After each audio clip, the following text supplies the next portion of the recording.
नमस्कार. आजचा माझा रेसिपीचा व्हिडिओ तुम्ही अवश्य पहा. तुम्हाला जर रेसिपी आवडली तर चॅनलला लाईक करा, रेसिपीला लाईक करा, चॅनलला सबस्क्राईब करा. आज आपण तिखट सांडगे कसे बनवायचे ते बघणार आहोत. 5 डाळी मी मिक्स करणार आहे आणि मला हा व्हिडिओ करायला उशीर झाला कारण मला मटकीची डाळ अवेलेबल होत नव्हती. तर आता ती अवेलेबल झालेली आहे. अजूनही एक आठवडा आहे उन्हाळ्याला, ऊन अजून आहे. तर आपण आता हे तिखट सांडगे बनवूयात. हे आपल्या शुभ कार्याला हे केले जातात. मोस्टली लग्न घर असेल, एखादं लग्न असेल तर हे सांडगे करून सुरुवात केली जाते उन्हाळी पदार्थ करायला. तर ही आहे मटकीची डाळ. 1 कप घेते मी मटकीची डाळ. 1 कप. ही आहे तूर डाळ. आता ह्या बाकीच्या मटकीची डाळ जास्त घ्यायची आणि बाकीच्या डाळी कमी घ्यायच्या. तर हा अर्धा कप आहे. ही आहे तूर डाळ. आता आपण हे आहे चणा डाळ. सगळे अर्धा कप घेणार. फक्त आपण मटकीची डाळ 1 कप घेतलेली आहे. ही आहे मुगाची डाळ आणि ही आहे उडीद डाळ. तर ह्या आपण 5 डाळी घेतलेल्या आहेत. आपण आता त्या स्वच्छ पाण्याने धुवून घेऊयात. 2 ते 3 वेळा आपण ह्या डाळी धुणार आहोत. हे पहा, स्वच्छ पाण्याने धुवून घेऊया.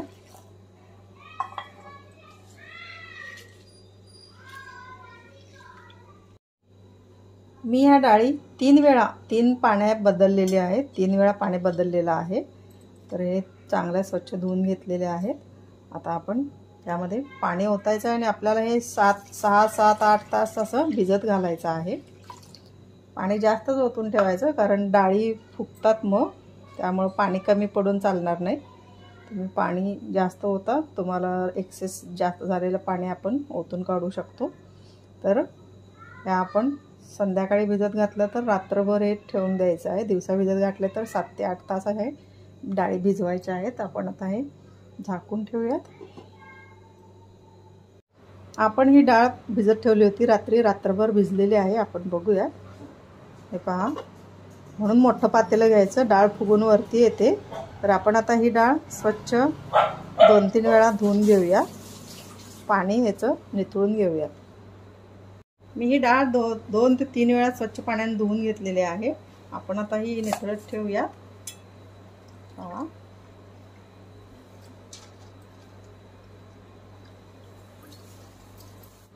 आपण ही डाळ आता मिक्सरमधून बारीक करून घेऊया. पाटा वरवंटा असेल तर तुम्ही पाटा वरवंटावर देखील करू शकता. पाणी घालायचं नाही आहे. अशीच बारीक करून घेऊया. ही डाळ मी मिक्सरमधून बारीक करून घेतलेली आहे. थोडीशी जाडच ठेवायची, रवाळ ठेवायची. आणि अशा प्रकारे आपण आता डाळ बारीक करून घेऊया.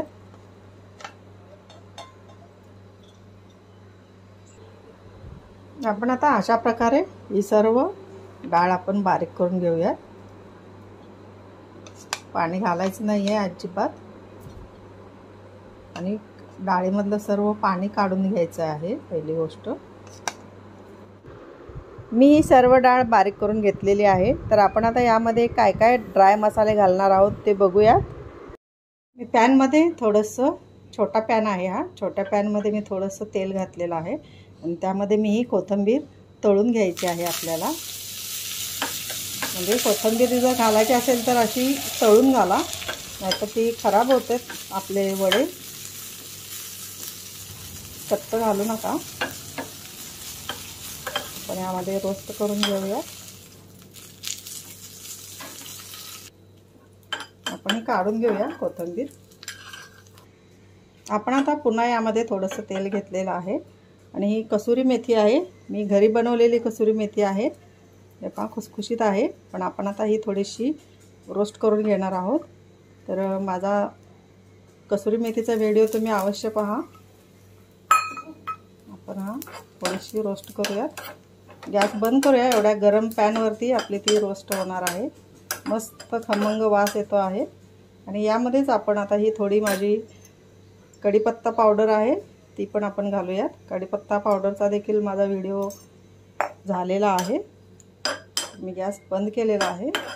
तर आपण आता हे काढून घेऊयात। कोथिंबीर काढली त्यामध्येच, गरम ह्याच्यावरती चांगलं कुरकुरीत होईल। तर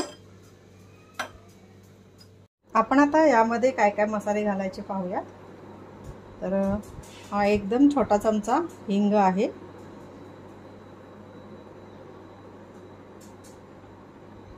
ही धनेपूड आहे 1 चमचा, जिरेपूड आहे 1 चमचा। तुम्ही हे बारीक करताना, डाळ बारीक करताना जिरे घातले तरी चालतात। अर्धा चमचा हळद आहे आणि हे 3 चमचे लाल तिखट आहे, तुम्ही तुमच्या हिशोबाने घाला। मी 3 चमचे घेतलेला आहे। आणि हा आहे लसूण, एक मुठभर होईल चेचल्यानंतर असा हा लसूण घेतलेला आहे, चेचून घ्यायचा आहे। तुम्ही डाळ बारीक करताना लसूण घातला तरी चालेल। आणि आता आपण घेणार आहोत हे कोथिंबीर तळलेली आहे, कसुरी मेथी आपण घातलेली आहे आणि कढीपत्त्याची पावडर हे आपण तळून घेतलेलं आहे। हे व्हिडिओ माझे व्हायरल झालेले आहेत, कसुरी मेथी, कढीपत्त्याची पावडर वगैरे। तर हे बारीक करूयात आपण, बारीक करून आपण त्यामध्ये घालणार आहोत। तळून घेतल्यामुळे काय होतं, सांडगे आपले खराब होत नाहीत। तुम्ही कच्चं काही यामध्ये घालू नका, तर जाळी लागते मग नंतर। तर आता आपण ही बारीक केलेली कोथिंबीर वगैरे यामध्ये घालणार आहोत। आता महत्त्वाची चीज म्हणजे मीठ घालायचं बाकी आहे आपलं। आपण मीठ घालूयात। आपण आता चवीपुरतं मीठ घालूयात, तुम्ही तुमच्या हिशोबाने घाला। मी हा 1.5 चमचा घातलेला आहे। आता आपण हे सर्व मसाले मिक्स करूयात।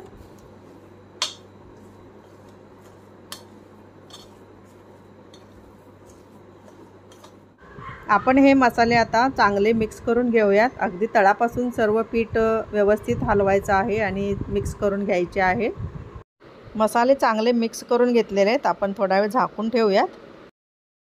गणपतीचं पूजन करून सांडगे घालण्यास सुरुवात केली जाते आणि 5 मुटके घालून 5 सुवासिनींना हळदी कुंकू लावूनच आपण सुरुवात करायची आहे। आपण 5 अशा प्रकारचे मुटके करून त्याला 5 सुवासिनींनी हळदी कुंकू लावल्यानंतरच आपण सांडगे घालायला सुरुवात करायची आहे। तर हे 5 सुवासिनींकडून आपण हळदी कुंकू आणि गणपतीचं पूजन करून घेत आहोत आणि सांडगे घालण्यासाठी सुरुवात करायची आहे। आपण आता सांडगे घालायला चालू करूया। हातामध्ये थोडंच पीठ घ्यायचं आणि बारीक बारीक सांडगे असे तोडायचे आहेत। जास्त पीठ घेतलं ना तुम्ही तर मोठे मोठे येतील, तर असे बारीक बारीक तोडायचे, म्हणजे त्याला काटे पण थोडे आले पाहिजेत, एकदम राऊंड नको आहे, ते सुकून अजून बारीक होणार आहेत।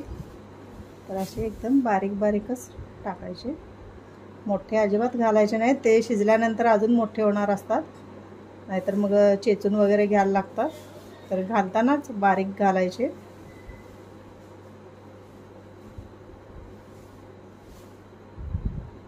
हे पहा, असे आपण आता अशा प्रकारे हे सगळं सांडगे घालून घेणार आहोत। आलेल्या महिलांना देखील घालायला लावणार आहोत। हातामध्ये एकदम थोडंसं पीठ घ्यायचं आहे, तेव्हाच तुमचे सांडगे छोटे छोटे बारीक पाडता येतील। तर तुम्ही जर पीठ जास्त घेतलं तर मोठे मोठे सांडगे येतील, हे पहिलं लक्षात ठेवायचं। अगदी छोटं छोटं नाजूक हाताने सांडगे करून घ्यायचे आहेत।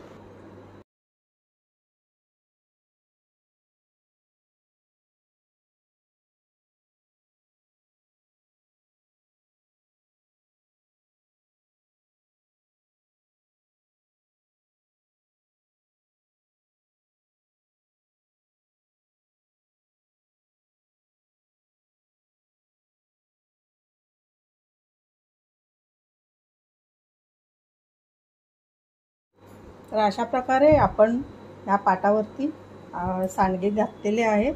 आपण अशाच प्रकारे बारीक बारीक थोडं थोडं पीठ हातामध्ये घेऊन आता सर्व सांडगे करून घेणार आहोत।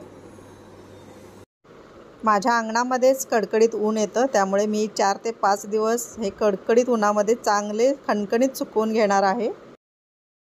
आपले हे तिखट सांडगे आता तयार आहेत। हे पहा, मी 4 ते 5 दिवस कडकडीत उन्हामध्ये सुकवलेले आहेत। आपण आवाज बघू शकता। हे पहा,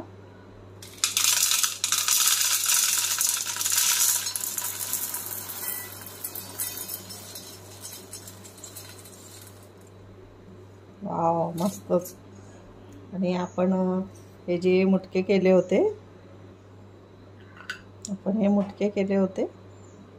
ते मुटके छान सुकलेले आहेत। आपले सांडगे तर एक करण्यासाठी तयार आहेत। आपण सांडग्याच्या भाजीची किंवा आमटीची पण रेसिपी बघूया। तर हे आहेत आपले तिखट सांडगे।